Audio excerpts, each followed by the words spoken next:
देखिए, मेरा मानना है कांग्रेस और विपक्षी दल ये शुरू से महिला विरोधी रहे हैं। आप याद कीजिए 96 में देवगौड़ा जी ने लाया तो विरोध किया, वाजपेयी जी लाए तो विरोध किया, और यही विपक्ष के लोगों ने बिल को भी फाड़ा, बिल को फाड़ा। और अब मैं पूछना चाहता हूं, अब जो कह रहे हैं एग्जिस्टिंग पर कर दो, क्या आप चाहते हैं? देश बदल गया है, देश की दशा और दिशा बदल गई है।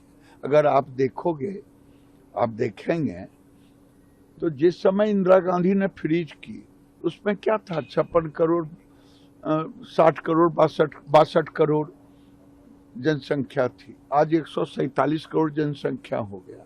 उस समय जिले थे देश में 352, आज जिले हो गए 800 से ज्यादा, राज्य बढ़ गए। और आप चाहते हो कि कोई 100 से ऊपर सीट हैं लोकसभा के, 125 से ज्यादा सीट, जिसमें 20 लाख से ऊपर है। आपने सदन में ये नहीं चाहते कि महिलाओं का बिल पास हो और महिला सशक्त हों। ये मनसा साफ हो गया। प्रधानमंत्री जी एक सीधा फॉर्मूला दिए, इन्होंने दक्षिण को सीट कम जाएगी। संविधान कह रहा है कि जनसंख्या के आधार पर होगा डिलिमिटेशन, और जब डिलिमिटेशन होगा तो आप दक्षिण का सीट कम जाएगा, दक्षिण के लोग खुश मनाएंगे, इनको गाली देंगे। भले राजनीतिक दल के लोग खुशी मनाएं कि मोदी का बिल गिरा दिया, लेकिन देश कभी माफ नहीं करेगा और देश की महिला माफ नहीं करेगी।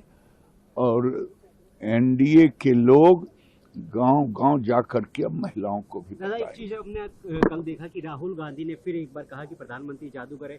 उन्होंने सवाल खड़े किए बालाकोट, सर्जिकल स्ट्राइक और इन चीजों को लेकर। देखिए, सेना से दुश्मनी है उनको। देखिए, जो कल है राहुल जी ने कहा, मुझे उनके शब्दों से बड़ी पीड़ा हुई। पीड़ा इसलिए नहीं हुई कि वो गाली दे रहे थे, पीड़ा हुई देश का दुर्भाग्य है कि मेरा एलओपी देश का वो सड़क छाप की तरह बात कर रहा हूं।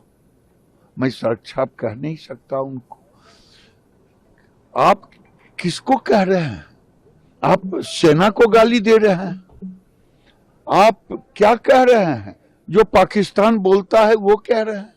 आप दुश्मन देश की बात कर रहे हैं।